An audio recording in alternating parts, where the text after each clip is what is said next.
en su carta testamento a Manuel Mercado, redactada apenas unas horas antes de recibir los balazos mortales y el ensañamiento enemigo, José Martí dejó plasmado en magistral síntesis el profundo sentimiento antiimperialista que animaba su lucha. Al texto de aquella confesión íntima acudiría luego varias veces Fidel para fundamentar la vigencia de las ideas fundadoras del maestro y la necesidad de continuar su obra. De la labor y el pensamiento visionarios del comandante en jefe y de su comprensión cabal de la significación del legado del apóstol en la fragua de la unidad de la nación y la consolidación del proyecto socialista, nacería la idea de crear la oficina del programa martiano.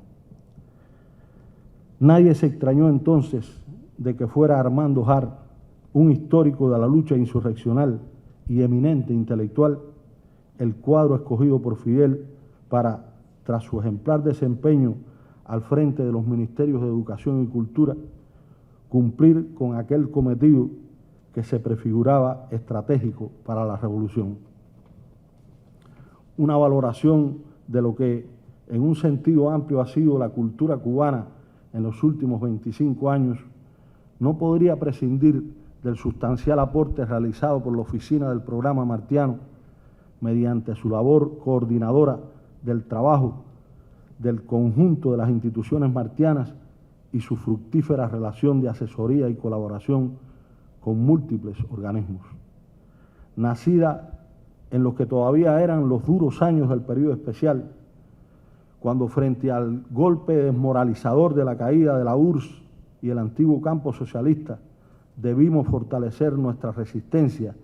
y, una vez más, acudir a los fértiles, inagotables yacimientos de nuestra historia y nuestra cultura, la labor de la oficina se tornó vital para enaltecer y vehicular las extraordinarias reservas de dignidad y patriotismo acumuladas por nuestro pueblo a lo largo de tantos años de lucha. Fue muy importante su contribución a la reafirmación de los valores y principios autóctonos de la Revolución cubana, en particular en destacar el lugar del pensamiento patriótico, antianexionista y antiimperialista de José Martí en la formación de la conciencia nacional y la definición de la esencia humanista y los rasgos que distinguen al socialismo cubano. En medio de un esfuerzo épico sin precedentes, la oficina asumió la encomienda de coordinar la labor de las instituciones dedicadas al estudio y difusión del ideario de José Martí y de trazar políticas al respecto. Desde entonces, ese ha sido el centro de su labor, cumplida con humildad y consagración por su colectivo de trabajadores y sus numerosos colaboradores durante estos años, en sus 2 primeras décadas encabezado por Hart y en los últimos 4 años por otros 2 grandes intelectuales cubanos, los queridos Abel Prieto y Eduardo Torres Cuevas. En su faena por difundir el legado del apóstol dentro y fuera de nuestro país, la oficina ha cohesionado voluntades y esfuerzos y, con un enfoque integral en su labor, ha potenciado y promovido armónicamente las dimensiones de lo académico, lo educativo, lo divulgativo, lo ideológico y lo político, a través de la conducción del Programa Nacional de Estudio y Promoción del Ideario Martiano. Junto al Centro de Estudios Martianos y la Sociedad Cultural José Martí, sin perder su fisonomía, marchan en la misma dirección como parte de un sistema que se ha ido fortaleciendo y perfeccionando otras instituciones como la Fragua Martiana, el Movimiento Juvenil Martiano, el Museo Casa Natal de José Martí y el Memorial José Martí, entre otras. En este punto hago un alto para destacar la extraordinaria labor editorial del Centro de Estudios Martianos, comenzando por la edición crítica de las obras completas de José Martí, a mi juicio el proyecto editorial más importante de nuestro país, asumido con un rigor encomiable por un pequeño equipo de calificados investigadores, encabezado por el querido y brillante intelectual Pedro Pablo Rodríguez, la multiplicidad de títulos de y sobre Martí publicados en estos años representa una invaluable contribución al conocimiento de la vida y la obra del más universal de los cubanos. Por su parte, también la revista Onda ha hecho un buen trabajo y se ha preocupado por reflejar en sus páginas el quehacer de los territorios y por cumplir con la periodicidad de sus entregas y realizar presentaciones de calidad en diferentes provincias. En su abarcadora gestión durante este periodo, la oficina ha consolidado una articulación muy fructífera con el MINET y el MES, especialmente a través del funcionamiento sostenido de las cátedras martianas. Una gran importancia le concedemos también a la actividad de los clubes martianos existentes en casi todos los organismos. De igual manera, su apoyo al movimiento juvenil martiano y a cada una de las filiales de la sociedad cultural en las provincias ha resultado decisivo para expandir la influencia del pensamiento martiano en múltiples ámbitos y entre personas de diversas edades e intereses. No menos loable resulta el trabajo realizado por la oficina en la promoción internacional del ideario del apóstol. Si los valores universales del pensamiento de José Martí cuentan hoy con un indudable reconocimiento en importantes ámbitos académicos y políticos del mundo, se debe en buena medida al activismo incesante de la oficina, que ha trabajado con inteligencia y tesón para promover y destacar su obra y por otorgarle el supremo lugar que le corresponde como uno de los más grandes humanistas y pensadores contemporáneos. Fruto de ello es el Premio Internacional José Martí de la UNESCO, galardón cuyo prestigio se alza parejo al de las extraordinarias personalidades que lo han recibido. Asimismo, junto a la crecida red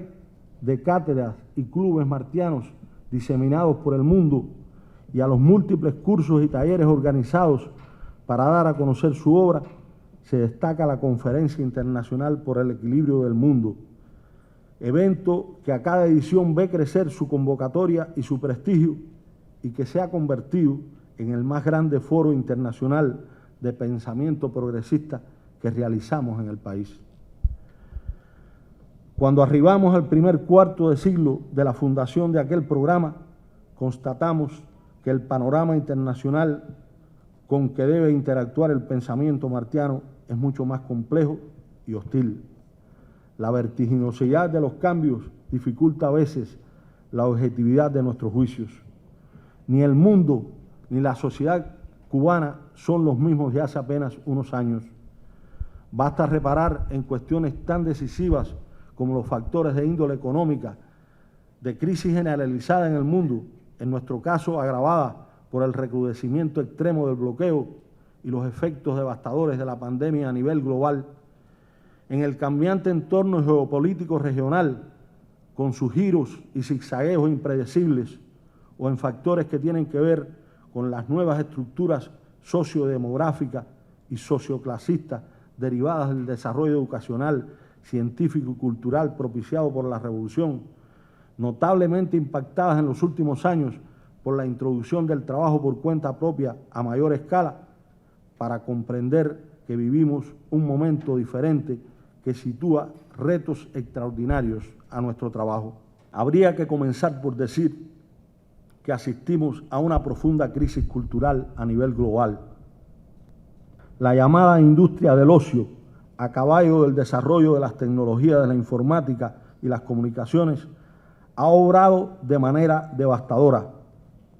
subordinando la cultura a meros intereses de mercado, ha trastocado sin pudor las jerarquías artísticas y culturales e impuesto el valor del espectáculo por encima de cualquier otro. Lo que no vende, no vale, no interesa, carece de importancia, pareciera ser la máxima en la operatoria de esta lucrativa industria, cuyos efectos nocivos en términos culturales y éticos no habría manera exacta de calcular. La concentración de la industria mediática y cultural en muy pocas manos y la coherencia ideológica de los contenidos que producen y promueven los grupos de poder y las transnacionales de la información, abastecidos con los datos que les proporcionan las propias audiencias a través de las redes sociales, propician un control intelectual y moral personalizado sin precedentes en la sociedad contemporánea. Actualmente, la información que recorre el mundo a través de un sinnúmero de canales y formatos que ofrecen una falsa ilusión de diversidad está en manos de apenas 6 conglomerados mediáticos que eufemísticamente se llaman a sí mismos empresas líderes de la información global. Controlan el 96% de lo que se emite, desde las notas de prensa y las emisiones de televisión hasta series, películas, producciones musicales de diversa índole, contenido didáctico y, con sofisticados algoritmos y mecanismos tecnológicos, también lo que se convierte en tendencia en el ámbito de las redes sociales. Todos estos consorcios, sin excepción, son norteamericanos y privados.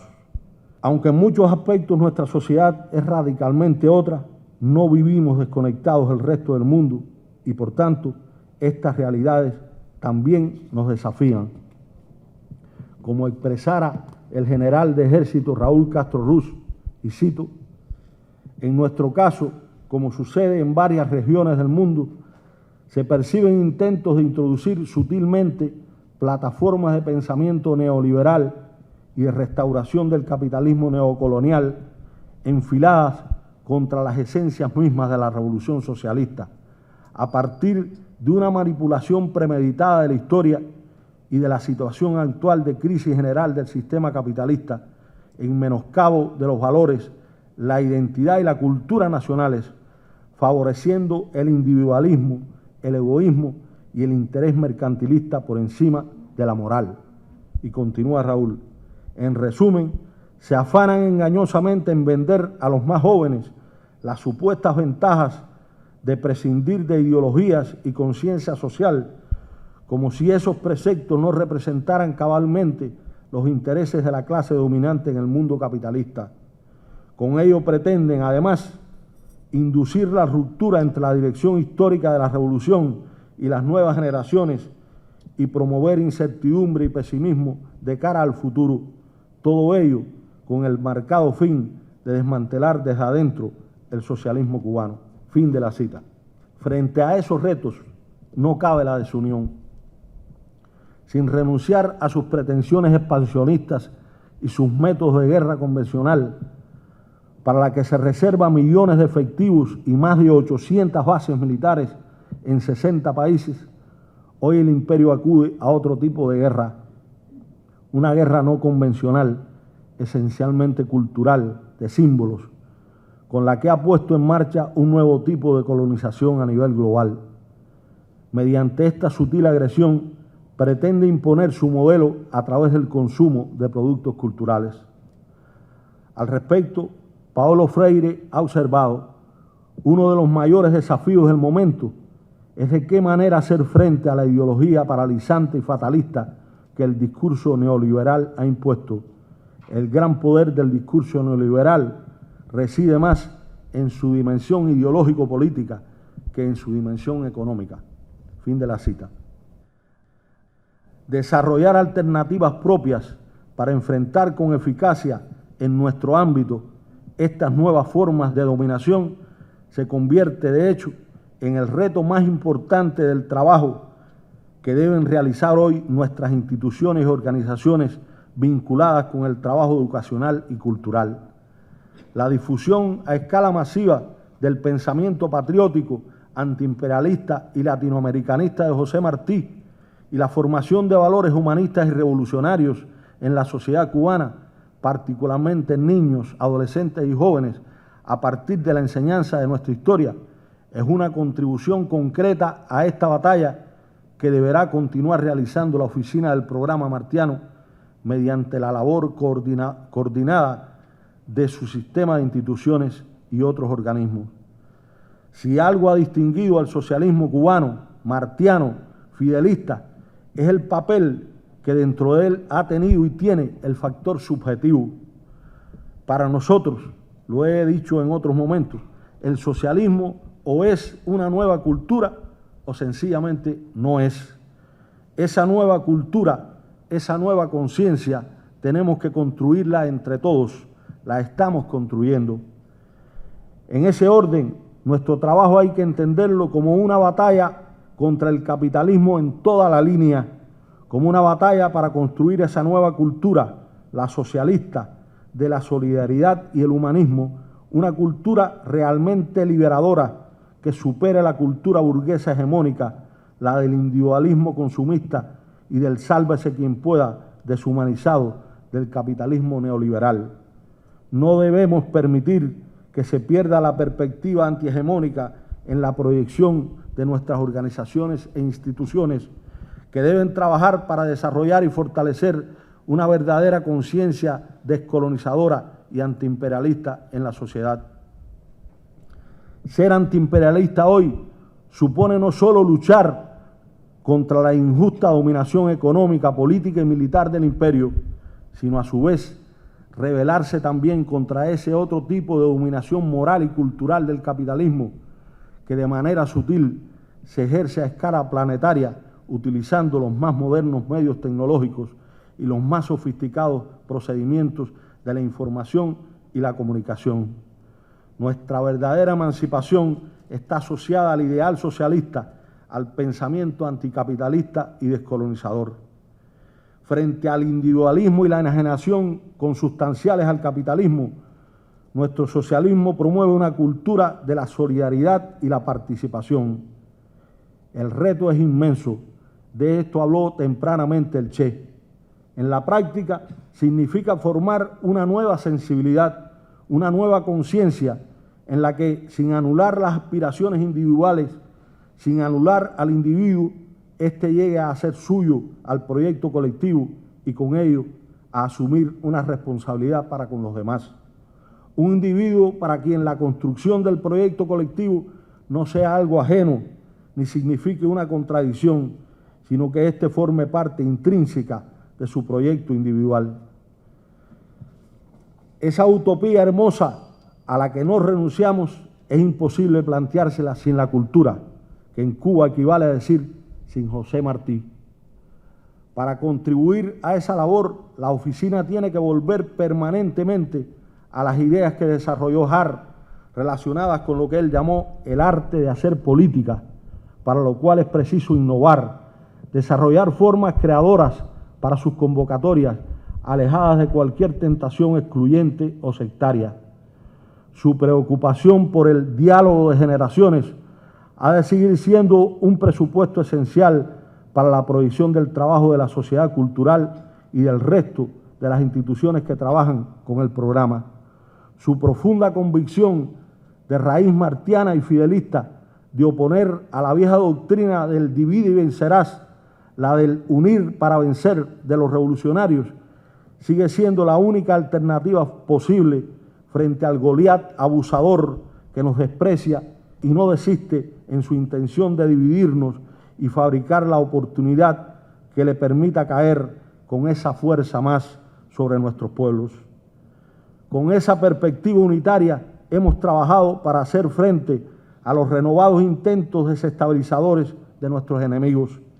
La unidad del movimiento artístico en torno a la política cultural ha hecho fracasar los planes de enfrentar a los intelectuales y artistas a las instituciones y usar a la cultura con propósitos subversivos contra la revolución. La comunicación transparente entre creadores e instituciones nos ha permitido derrotar la subversión, los intentos de boicotear un evento tan prestigioso y anticolonial como la Bienal de La Habana y de crear en Cuba una supuesta oposición intelectual. Por más que lo han intentado, no han podido fracturar la unidad del movimiento artístico ni deslegitimar su vínculo con las instituciones. De igual manera, han fracasado vergonzosamente en sus intentos de fabricar líderes que han terminado siendo fantoches carentes de moral y de principios. Esta ha sido una victoria del pueblo unido en la que ha tenido un papel relevante nuestra vanguardia artística. La actitud servil y bochornosa de un grupito de vendepatrias no va a empañar nunca el prestigio de un sector revolucionario como lo es el sector de la cultura, conformado por miles de escritores, artistas instructores de arte, promotores, profesores, estudiantes, especialistas, técnicos y otros trabajadores radicalmente comprometidos con su pueblo, que siempre han estado y estarán como parte de él en la primera línea de defensa de la revolución frente al imperio. Nuestras instituciones, mediante el diálogo lúcido y desprejuiciado con los creadores, en especial con los más jóvenes, deben continuar fortaleciendo la unidad en torno a los principios de la política cultural del Estado cubano. La revolución cuenta y seguirá contando siempre con sus escritores y artistas sobre la base de los conceptos expresados por Fidel hace 60 años en sus palabras a los intelectuales. Como ha afirmado el primer secretario del partido y presidente de la República, Miguel Díaz-Canel, no es casual que quienes pretendan destruir la revolución quieran atacar la cultura. Un daño en la cultura es un daño en el alma de la nación. Fin de la cita. Varios bustos de Martí fueron indignamente agredidos por personas de nula convicción, agentes sin escrúpulos de una campaña financiada desde Estados Unidos, que en sí misma mostraba hasta qué punto la vileza es un arma admisible para sus estrategias. Otros intentos de índole similar y parecido barniz se han disfrazado de acciones artísticas, buscando a toda costa confundir, sembrar desánimo, desconfianza y división entre nuestros creadores y, sobre todo, desvalorizar nuestros símbolos. Más de 250 millones de dólares ha destinado oficialmente, solo en lo que va de siglo XXI, el Departamento del Tesoro estadounidense a través de diferentes agencias para la subversión interna y el descrédito sucio contra la revolución cubana en el ámbito internacional. De nuevo, la unidad, el orgullo por lo nuestro, la fortaleza de nuestras convicciones, las trincheras de ideas vienen a ser el mejor valladar frente a esos propósitos. Conviene entonces volver a aquella reflexión de Martí: ¿quién es el ignorante que mantiene que la poesía, es decir, lo bello, lo grandioso y por extensión la creación, la cultura, no es indispensable a los pueblos? Hay gentes de tan corta vista mental, decía Martí, que creen que toda la fruta se acaba en la cáscara. La poesía, o sea, la cultura, que congrega o disgrega, que fortifica o angustia, que apuntala o derriba las almas, que da o quita a los hombres la fe y el aliento, es más necesaria a los pueblos que la industria misma, pues ésta les proporciona el modo de subsistir, mientras que aquella les da el deseo y la fuerza de la vida.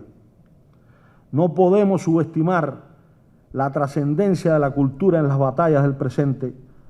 Resulta vital su papel en el trabajo que se viene haciendo en las comunidades desfavorecidas.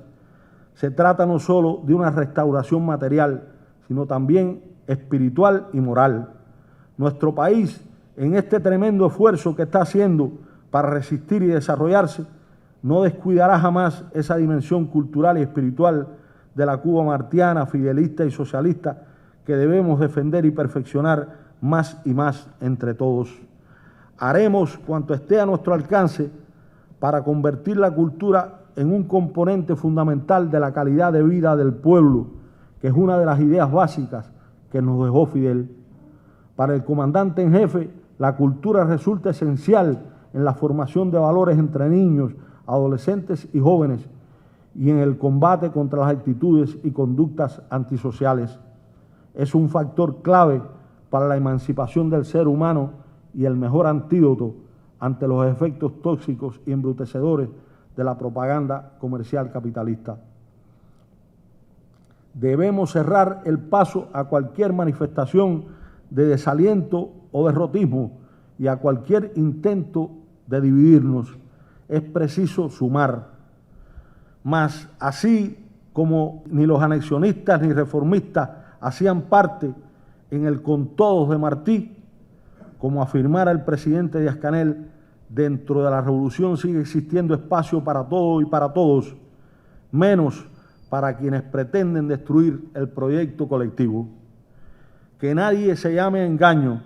La revolución cubana está en pie y sigue venciendo. y está en pie y venciendo porque el pueblo está con ella, porque con una elevada conciencia política, como se demostró en el referendo constitucional, el pueblo cree en el proyecto socialista y sigue respaldándolo,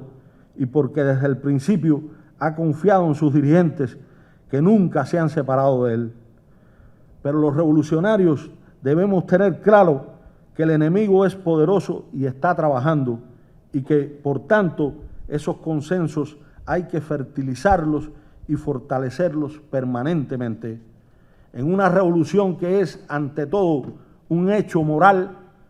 es el prestigio, liderazgo e influencia de las vanguardias en los diferentes ámbitos, también en el de la cultura, continuarán siendo decisivos hacia el futuro. Como hasta aquí, la unidad que necesitamos para mantener la independencia y seguir adelante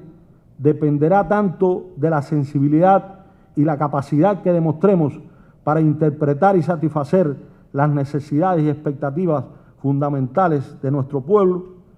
como de la creatividad e inteligencia con que obremos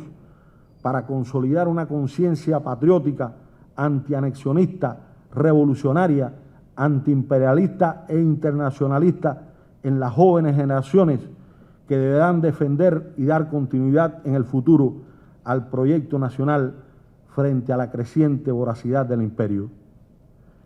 En el centro de ese esfuerzo está José Martí. En nuestro empeño histórico por conquistar toda la justicia, él sigue siendo, como nos dijera Cintio, nuestro horizonte. Avancemos hacia él. Muchas gracias.